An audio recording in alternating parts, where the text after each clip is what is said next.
स्वामी शिवा मार्ग या माझ्या चॅनलमध्ये आपल्या सर्वांचं खूप खूप मनापासून स्वागत आहे। आजच्या व्हिडिओमध्ये आपण जाणून घेणार आहोत की पत्नीच्या कोणत्या सवयीमुळे पतीची प्रगती होत नाही, परिणामी घराची प्रगती पण त्या ठिकाणी थांबल्या जाते। पती आणि पत्नी हे संसाराचे दोन चाके असतात, संसाराच्या गाड्याचे, आणि एखादं जर चाक त्यातलं विस्कळलं किंवा पडलं गळून तर तो गाडा पुढे ढकलणं हा मुश्किल होत असतो। आणि पती पत्नी हे संसाराचे मुख्य असे घटक आहेत दोन, आणि त्याचप्रमाणे आजकालच्या पत्नी ह्या आपल्या पतीच्या खांद्याला खांदा लावून त्यांच्या सोबत चालत आहेत। आपलं घर संसार आपलं सर्व काही सांभाळून त्या आपल्या पतीला संसारामध्ये मदत करत आहेत। जॉबच्या माध्यमातून, व्यवसायाच्या माध्यमातून काहीतरी करून त्या आपल्या पतीला मदत करत आहेत आणि आपल्या संसार हा सुखात ठेवण्यासाठी त्या धडपडत राहतात। पण आपल्या पत्नीच्या काही चुकीच्या सवयी असतात, ते तिलाही माहीत नसतात की ह्या सवयी माझ्या चुकीच्या आहेत। परिणामी त्याचे परिणाम हे सर्व घरावर, पतीवर आणि सर्वांच्या प्रगतीवर होत असतो, तिच्या स्वतःच्या पण प्रगतीवर होत असतो। तर एका पत्नीनं कोणत्या चुका होतात हे आपण जाणून घेऊया। तत्पूर्वी तुम्ही जर माझ्या चॅनलला अद्याप सबस्क्राईबर केले नसाल तर सबस्क्राईब करा आणि लाईक करत जा आणि कमेंटमध्ये तुम्हाला व्हिडिओ कसा वाटला हे सांगत जा। कारण व्हिडिओ मी जी तुमच्या समोर आणायले ते व्हिडिओ तुम्हाला माहितीपूर्ण, ती माहिती आवडली का नाही हे आपल्या लक्षात येत असतं, आणि पुढे कोणता व्हिडिओ आपल्याला करायचा, बनवायचा, किंवा तुम्हाला कोणत्या गोष्टीवर माहिती पाहिजे आहे हे पण आपण जाणू शकतो। तर आता पती पत्नी हे दोघं घटक आहेत कशाचे, संसाराचे। आणि त्याचप्रमाणे पत्नीच्या काही सवयी असतात बघा, ज्या सवयी, त्या चुकीच्या सवयी ह्या तिला पण माहीत नसतात बिचारीला, आणि तिच्या हातून होत असतात ह्या, आणि त्यामुळे आपल्या पतीची प्रगतीही खुंटत असते। तर बघा, आपल्या घरामध्ये ज्या वेळेला आपण आपल्या घरातलं कुणीही जेवायला बसो, जर आपल्या घरामध्ये जेवायला बसलेलं असेल, पती असो किंवा कुणी असो, तर काय होतं, आपल्याला कधी कधी दुसरीकडे काम करायचं असतं, म्हणजे घरातलीच कामे, तर आपण त्यांच्या ताटामध्ये एकदाच 2-3 पोळ्या असं काही देत असतो आणि एवढी मोठी भाजी देत असतो, म्हणजे पुन्हा यांनी मागू नये। जरी पुरुष अशा नाही देत तर लेकरांच्या तर आपण निश्चितच तसं कधी कधी करत असतो, काही महिला करत असतील किंवा काही नाही।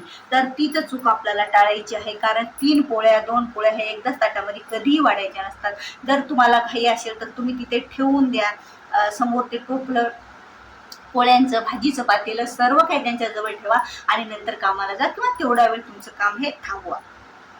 यामुळे काय होतं बघा, पतीची प्रगती खुंटल्यामध्ये आपले दुष्परिणाम होत असते बघा। ताटात एकदाच कितीही जेवायला वाढायचं नसतं। आणि दुसरी चूक म्हणजे आपण ज्या भांड्यामध्ये स्वयंपाक करतो, त्या भांड्यामध्ये स्वयंपाक ज्या वेळेला आपण करतो त्या भांड्यामधला स्वयंपाक आपल्याला फुटके आणि तुटके जर भांडे असले आणि ते स्वयंपाक जर आपल्या घरातली सर्वांनी खाला तर परिणामी आपलं नशीब सुद्धा तुटकं फुटकं होत असतं, म्हणजे आपल्या कष्टाला नशिबाची साथ मिळत नसते। म्हणून तिथे आपल्याला ते भांडे लागलीच तुम्ही घराच्या बाहेर काढून देण्याच्या तयारीला लागा, किंवा ते भांड्याचा वापर तुम्ही घरामध्ये करू नका। कारण ते भांडे हे तुटलेले बघा, छिद्र पडलेले असतात, काही तावे, काही आपल्या भाजीच्या पातेल्याला कुठेतरी काहीतरी चिरलेलं वगैरे असतो आणि आपण त्यातच भाजी बनवत असतो। पण तसं आपल्याला काही करायचं नाही, बायकांच्या भांड्यामध्ये बराच जीव असतो असं म्हणतात, पण आपल्याला तिथे ही सवय आपली थांबवायची आहे। यामुळे आपल्या प्रगतीची, आपल्या घराची जर तेवढ्या कारणामुळे प्रगती होत नसेल तर आपल्याला थांबवायला तिथे काहीच हरकत नाही। तर दुसरी चूक बघा, आपल्या वेळेला काय करतो आपण, रात्रीच्या वेळेला काय करत असतो, जास्त जर कणिक झाला आपल्याच्यानं मळलेलं आपलं पीठ पोळ्यांचं, तर आपण फ्रीजमध्ये ठेवतो, परिणामी तिथे नकारात्मकता तयार होत असती। म्हणजे तेवढ्या पोळ्या तुम्ही झाल्या ना, पोळ्या तरी तुम्हाला उद्या सकाळी उपयोगी येतील, किंवा आपल्याला गाईला कुत्र्याला टाकायला त्या पोळ्या होतील, एखाद्या प्राण्यांना आपण त्या पोळ्या टाकू शकतो। पण तुम्ही जर ते पीठ तसंच ठेवलं आणि दुसऱ्या दिवशी आपण त्या पोळ्या करून खाल्ल्या तर ते नकारात्मकता आपल्या घरामध्ये त्यापासून जास्त निर्माण होत असते। आणि रात्री ज्या वेळेला आपण सर्वांचे जेवण झाल्याच्या नंतर जी आणि शेवटपर्यंत महिला हीच किचनमध्ये असते आणि तिनं मग तिचं काय असतं, कधी आपल्याला कंटाळा येतो बघा, भांडे जर आपण घरी करत असलो तर करायचा किंवा बाहेर सुद्धा टाकायचा कंटाळा येतो, तर आपल्या बेसिनमध्ये रात्री खरकटे भांडे आपल्याला ठेवायचे नाहीत. तर ते खरकटे भांडे आपण बाहेर नेऊन ठेवू शकता, टोपल्यात घालून थोडं त्याच्यावर पाणी टाकून. परिणामी तशाला तसेच जेवलेले भांडे आपण ठेवू शकत नाही. यामुळे लक्ष्मी माता ह्या नाराज होत असतात आणि आपल्यावर परिणामी त्याचे खूप मोठे असे परिणाम आपल्याला भोगावे लागतात.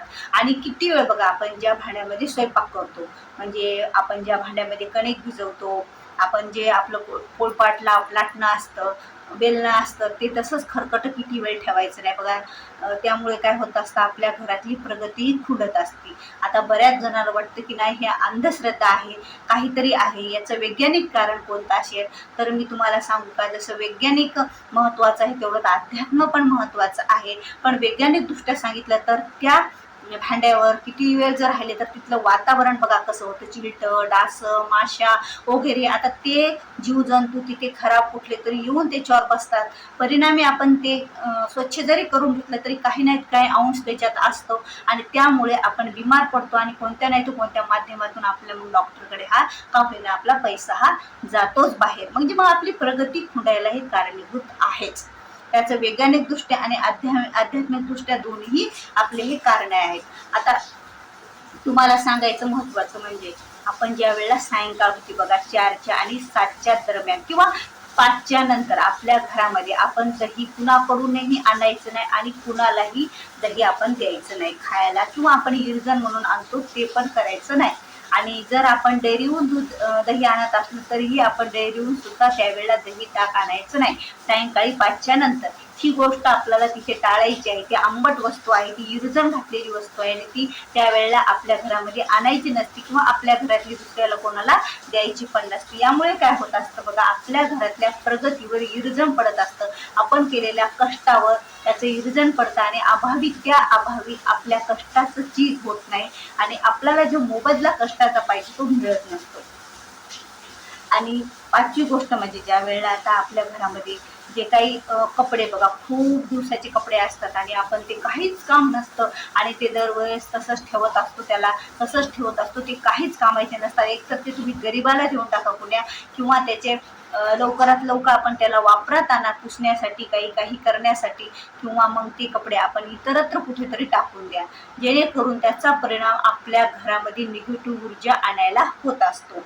आणि त्याचबरोबर ज्या वेळेला सायंकाळचा वेळ असतो, दिवे लागणीची वेळ असतो, त्या दिवे लागणीच्या वेळेला महिलेनं, घरातील गृहलक्ष्मीनं कधीही बाहेर जाता कामा नये. त्याच वेळेला बाहेर निघायचं नाही आपण, कारण ही गृहलक्ष्मी असते.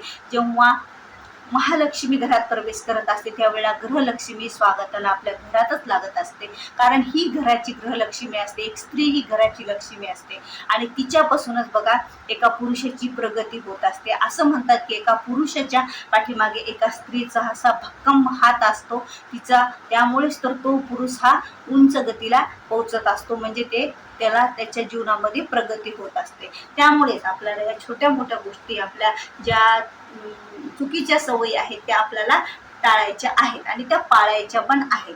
तर आपल्याला काय करायचं आहे, सायंकाळच्या वेळेला दिवे लागण्याच्या वेळेला घराच्या बाहेर आपल्या पाऊल टाकायचं नाहीये. एक तर तुम्ही अगोदर जाऊ शकता किंवा नंतर जाऊ शकता, पण त्याच वेळेला आपल्या घरातून बाहेर जायचं नाही, कारण लक्ष्मी माता त्यावेळेला आपल्या घरात प्रवेश करत असते आणि त्यावेळेला आपण आपल्या घरात तिच्या स्वागतासाठी हजर राहणे हे आपल्याला माहीत असतं. बघा, आपण कुणाकडेही जा, तुम्ही स्वतः जा, आपण जा, तुम्ही जा, मी जा, ज्यांच्याकडे गेलो तिथं नुसती पुरुष मंडळी असेल तर आपल्याला त्या घरात जाऊ वाटतं का? आपल्या त्या घरात एखादी स्त्री असेल तर आपण त्या घरामध्ये प्रवेश करतो, त्या स्त्रीशी 2 गोष्टी आपण बोलतो आणि तिथं आपल्याला बसायला थांबायला सुद्धा आवडत असतं. म्हणून स्त्रियांनी घराच्या बाहेर त्या टाईमला पडायचं नाही, तेवढा वेळ आपला टाळायचा. आणि 5वी गोष्ट बघा, ज्या वेळेला पुरुष मंडळी ऑफिसला जाऊ, कुठेही जाऊ, बाहेर जातील आपले पती किंवा करता पुरुष घरातला कोणी, त्यावेळेला लगेच फळा घेऊन घरातलं झाडायचं नाही, फरशी पुसायची नाही किंवा पसाऱ्याची आवरावर आपण करायची नसते. बघा, यामुळे सुद्धा आपल्या पतीच्या प्रगतीमध्ये बाधा निर्माण होत असतात. थोडा वेळ तुम्ही बसा, काहीच नाही केलं तुम्ही पूजेला जाऊ शकता किंवा थोडा वेळ तुम्ही बसू शकता, पण लागलीच तुम्ही कोणत्याही कामाला लागू नका. स्वयंपाक करू शकता, पण झाडलोट जे स्वच्छतेचे काम आहेत ना ते आपल्याला करायचे नाहीत, कारण तो एका चांगल्या कामाला गेलेला आहे तो पती आपला, आपल्या घराच्या प्रगतीसाठी. आणि आपण झाडलोट ही करायची नसते, घरातलं स्वच्छतेचं कामही करायचं नसतं. आणि झाड लोटण्यावर मी तुम्हाला सांगते की आपल्या घरामध्ये जर तुम्ही तुटके फाटके म्हणजे तुटलेले जे फळे किंवा आपण झाडू जे असतात ना त्याचा वापर आपल्या घरात करायचा नाही. तो झाडू व्यवस्थित त्याचं विल्हेवाट म्हणजे आपण करायची, कुठेतरी त्याला टाकून द्यायचं, पण त्याचं ते तुटलेल्या झाडून आपल्या घरात जर झाडलं तर आपल्या परिणामी आपल्या घर तुटायला वेळ लागत नाही. त्यामुळे आपल्या घरामधले तुटलेल्या झाडूने आपलं घर कधी आपल्याला झाडायचं नसतं, त्याला तिथंच थांबवा जर तुम्ही ही चुकीची सवय असेल तर. कारण बायकांचा हा प्रत्येक घरामध्ये खूप जीव असतो आणि तिचा जीव ह्या चांगल्यासाठीच असतो तिच्या याच्यापासून, पण तिच्या कुटुंबासाठी. पण ह्या चुकीच्या सवयी असतात हे तिला माहीत नसतात, म्हणून तिथे आपल्याला ह्या टाळायच्या असतात. आणि अशा प्रकारे आपल्याला बऱ्याच ज्या गोष्टी आपल्या आहेत आपल्या घरातल्या आपल्या पतीच्या प्रगती थांबवण्याच्या, तर आपण नक्कीच ह्या गोष्टी आपल्या घरामध्ये आपण थांबवू शकतो.